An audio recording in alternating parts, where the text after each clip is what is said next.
میں نے خواب میں زیادہ تر چمگادڑ دیکھتا ہوں۔ اکثر تو وہ مجھ پہ حملہ کرتے ہوتے ہیں اور کبھی میرے ہاتھ اور پیروں سے خون پیتے ہیں۔ یہ سوال کیا ہے محمد دانش نے پاکستان سے۔ دیکھیے، جو ہم نے سلسلہ شروع کیا تھا سوال و جواب کا، تو اس میں یہ سوال نمبر 7 ہے کہ محمد دانش نے یہ سوال کیا کہ خواب میں چمگادڑ دیکھنا۔ تو اس ویڈیو کے اندر میں صرف یہ نہیں بتاؤں گا کہ اس کی تعبیر کیا ہے، بلکہ محمد دانش بھائی کو اس کا حل بھی بتاؤں گا۔ تو ان کا شکریہ کرتا ہوں کہ انہوں نے سوال کیا اور اس وجہ سے ہم نے ویڈیو بنایا۔ تو خواب میں یہ بتاؤں، اور اس سے پہلے اگر آپ نے ہمارے چینل کو سبسکرائب نہیں کیا ہے تو کر لیں، اور اگر لائک نہیں کیا ہے تو وہ بھی کر لیں، اور آپ کے اگر کوئی سوالات ہو تو نیچے کمنٹ باکس میں آپ کو ہماری ویب سائٹ کی لنک ملے گی، وہاں جا کے آپ فارم بھر سکتے ہیں اور اپنا اسم اعظم اور خواب کی تعبیر بھی معلوم کر سکتے ہیں۔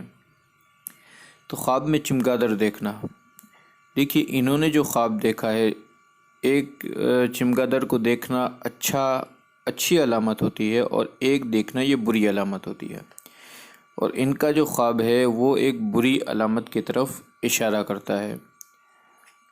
اور سب سے پہلے یہ بتا دوں کہ اچھی علامت کب ہوتی ہے۔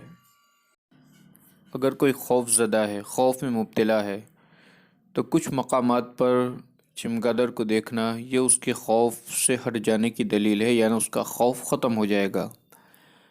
اور اگر کوئی حاملہ عورت چمگادڑ کو دیکھتی ہے تو اس کی آسانی کی طرف دلیل ہے۔ دیکھیے، ہر ایک خواب کی تعبیر ایک نہیں ہوتی، بلکہ جیسا خواب دیکھا گیا اسی طرح سے اس کی تعبیر کو بیان کیا جائے گا۔ تو حاملہ عورت نے دیکھا تو اس کی آسانی کی طرف اشارہ کرتا ہے۔ مسافر نے اگر دیکھا تو یہ اس کے لیے بھی اچھا اشارہ نہیں ہوتا۔ اور کسی نے یہ دیکھا کہ گھر میں آتا ہے کوئی چمگادڑ، تو یہ بھی گھر کی ویرانی کی طرف اشارہ کرتا ہے۔ تو جیسے میں نے پہلے بتایا کہ خواب جیسا دیکھا ویسے ہی تعبیر کی جائے گی، ہر ایک کی تعبیر یکساں نہیں ہوتی۔ لیکن جو دانش بھائی نے خواب دیکھا تو یہ اس چیز کی طرف اشارہ ہے کہ یہ دین سے دوری کی طرف اشارہ ہے، اور گمراہی کی طرف اشارہ ہے کہ کچھ آپ ایسی چیزوں میں مبتلا ہے جو نہیں ہونی چاہیے اور گمراہی کی طرف جا رہے ہیں۔ تو ان سے یہ گزارش کروں گا کہ آپ تحقیق کیجئے کہ آپ کس طرف ہے اور گناہوں کے راستے پر تو نہیں ہے۔ اگر ہے تو اس کا حل کیا ہے۔ سب سے پہلے تو آپ دیکھیے کہ آپ کس گناہوں میں مبتلا ہے اور کس گمراہی کی طرف جا رہے ہیں، اور اس کے بعد اس سے توبہ کیجیے، استغفار کیجیے۔